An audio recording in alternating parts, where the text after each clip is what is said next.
Thank god it's Friday ಕಾರ್ಯಕ್ರಮದಲ್ಲಿ doctor Sharada Srinivasan ಅವರೊಂದಿಗಿನ ಮಾತುಕತೆಯಲ್ಲಿ ನೀವು ಕೇಳ್ತಾ ಇದ್ದೀರಿ ಆಕಾಶವಾಣಿ ಎಫ್ಎಂ ರೈನ್ಬೋ ಹಾಗೆ ವಿವಿಧ ಭಾರತಿ ಕನ್ನಡದಲ್ಲಿ ಡಾಕ್ಟರ್ ಶಾರದಾ ಶ್ರೀನಿವಾಸನ್ ಅವರೊಂದಿಗಿನ ಮಾತುಕತೆಯನ್ನ ಇವರು ಪದ್ಮಶ್ರೀ ಪುರಸ್ಕೃತ. So I think I'm very lucky that my work already encompasses so many of my hobbies, because as you mentioned with Bharatanatyam and so on, that was a hobby which became a very major part of my research and the avocational interest also. And of course at the Namo Kal, of course I've had some pre-existing health issues and also but still keeping up the interest, because in a way the Bharatanatyam also helped me to overcome a very major physical problem. I might as well tell you, I had a condition called bilateral developmental hip dysplasia, which means that the hip bone is not properly covered with cartilage since birth. So and it actually should it starts manifesting at midlife or something, and it makes it more and more difficult to walk, because then the cartilage wears off and becomes bone on bone and so on. But miraculously, I think because of the sadhana of Bharatanatyam and so on, my muscles were very strong for so many years, and I was, as I said, was able to do mountaineering and so many things. So being very physically active in a way, I think helped me to offset the negative effects till much later in midlife. Otherwise, I should have been suffering. So thank you, Tumba Kushi. Anyway, I'm still in another world, because hearing the Kal Gejje and Shilagale Sangeetam, wonderful choices by you also. Thank you for playing Dr. Rajkumar's beautiful music, and also the Shanai and the Kal Gejje, all the different diversity of our great culture all coming together. So which takes me to this question, very interesting question, that what is the common aspect across cultures, and how does the international exposure contribute? Of course, the recognition matters in these kind of niche areas, because this is not like the usual areas.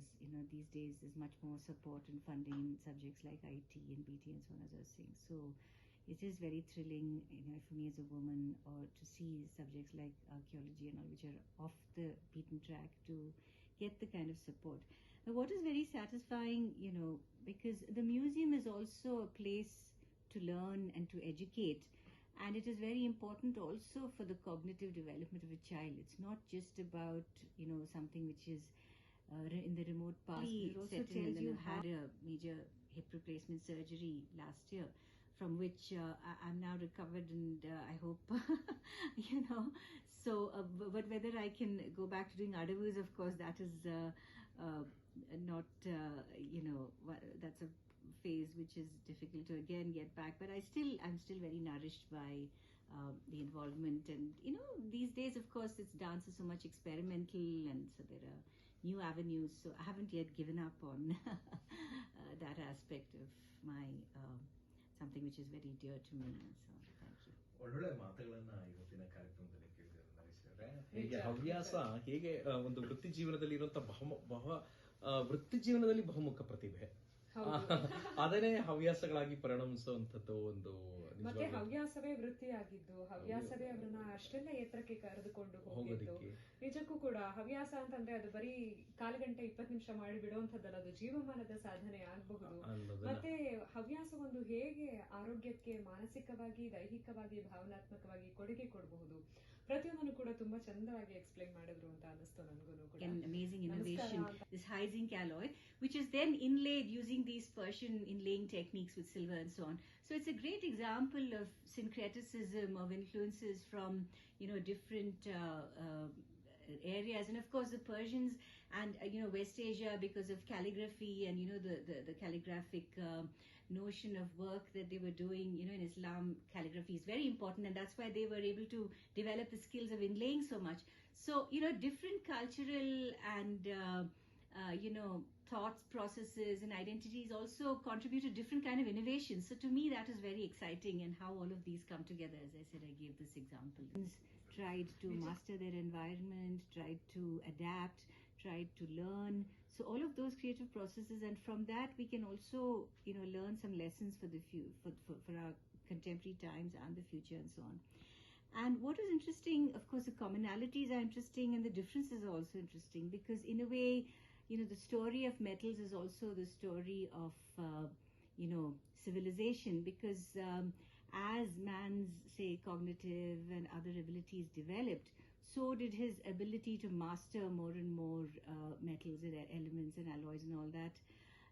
So if you see the ways in which even the metals were discovered, the early metals that they used, like gold and silver are noble metals, so they're just found in the native state, and because of the shiny color and so on, they could have been probably found easily. But and so of course early man, first they went from using stone tools to more complex things like, then you have the Bronze Age and the Iron Age, going from, let's say, the Copper Age to Bronze Age to Iron Age, going from elements that were more easy to extract, which didn't need very high temperatures for extraction from the ore to the metal. And then bronze involves, a next level of complexity of alloying and so on. But it gives a harder product, because that copper, which was very soft and didn't make such a good tool, when you alloy the tin, it becomes harder. So it can make a better. The Rasaratna Samuchaya, it talks about Tiryak Patana, which is a downward distillation.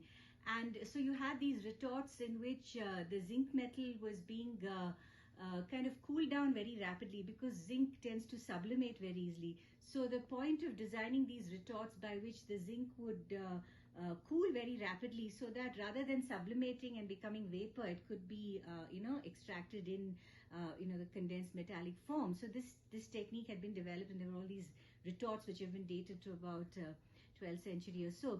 And for me, again, there's a connection with dance, because we use the word, of course, the word rasa also describes in this case zinc and so on, and mercury and other metals which actually sublimate, which go into the vapor state. And when you think of the aesthetic notion in the Natya Shastra, the idea of rasa is also like, it's a kind of aesthetic distilled experience which sort of sublimates and takes you from the mundane to the sublime, So it's a metaphoric parallel, but you also see that it's been used to describe a very technical process, which is quite exciting. And then, of course, the beauty of it is also, what happens with trade and, connections from around the world. So the Persians, who were real masters at, what we call the Damascening, where they were using inlaying of metal and so on, they were already doing a lot of very intricate work of platinum, metal because of the fact that it was more easily available there. So it's also a story of the resources and how humankind adapted to those uses. So I think it's very important to look at the global perspective, because that gives us so many lessons. I think if you just look at it in isolation as only, this culture and, this had all the answers, I think we really miss out a lot on learning so much of the global perspective. And of course, the reasons as to why the Industrial Revolution, happened in the West. One thing that you do see, I talked about, of course, the skills in, smelting zinc, which probably it was mastered earlier in India by the 16th century. But around the same time, already in Europe, the use of so much more mechanization is seen. Whereas here you find, if you look at the early accounts of mining and all, it's still very much dependent on the manual labor or animal labor. But you see the kinds of contraptions and things like that, in agricola and so on, for metallurgical processes and so on. The mechanization really is what, it removed the toil of human labor and all that, which was much more a mark of the pre-industrial society. So with that ability to remove the physical toil, that was a huge step which gave so much of advantages towards mass production and so on in the Industrial Revolution. And we're also benefiting so much from the fact that we don't have to do that much of drudgery, of the physical drudgery and all the rest of it. So that is also what is the beauty of science, that you're always looking for a solution towards the betterment of humankind, and that is what. So I think on that note, I'd say it's been a great pleasure. Yeah. So I think it's a very personal experience, and that's why. But we are always seeking, I guess, in that horizon. But for me, the aesthetics, satisfaction of doing, let's say, a dance performance, very well, and the way you feel the elation. And for instance, I've danced in the Brihadishwar temple and all.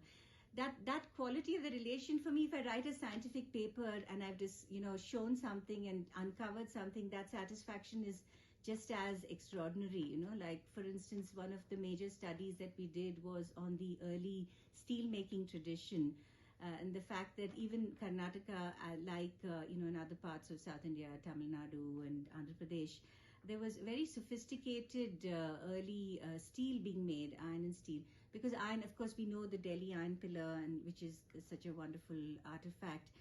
But there again, you see, it is made very sophisticatedly of wrought iron. But ultimately, it's also a very beautiful aesthetic creation, so cylindrically tapered. So this connection between, of course, art and science. But the steel making tradition, of course, is very important because,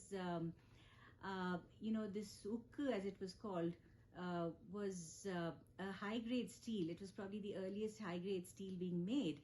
And so many of these ingots were being, transported from South India to other parts of the world, to West Asia, to Persia and the Arab world and Damascus. Developing field, because I think even today, if you were to study the materials that were made in the earlier part of the centuries, that is still also the archaeology of the Sira. And that's the interesting thing, that archaeology, the term itself is quite dynamic. It's not only that you're looking at very remote past, that is Puratattva in that classic definition of being really and very ancient, but it is also, there's also contemporary archaeology which looks at even within, let's say, more recent time spans and so on, if that answers the question. ಅವರಿಗೆ ಆತ್ಮೀಯ ಧನ್ಯವಾದಗಳು. ಇನ್ನಷ್ಟು ಸಾಧನೆಯ ಎತ್ತರಕ್ಕೆ ಏರ್ತಾ ಹಾಗೆ ಇನ್ನಷ್ಟು ಪ್ರಶಸ್ತಿಗಳು ನಿಮ್ಮ ಮುಡಿಗೆ ಇರಲಿ ಅಂತ ನಾವು ಕೂಡ ಆಶಿಸ್ತಾ ಈ ಕಾರ್ಯಕ್ರಮವನ್ನ ಸದ್ಯಕ್ಕೆ ಮುಗಿಸ್ತಾ ಇದ್ದೀವಿ.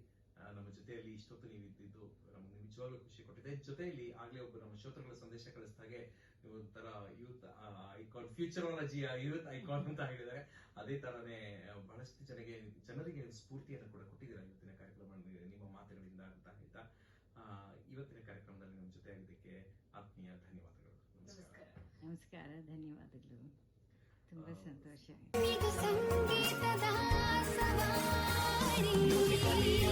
Akashvani FM Rainbow 101.3 MHz, musically yours.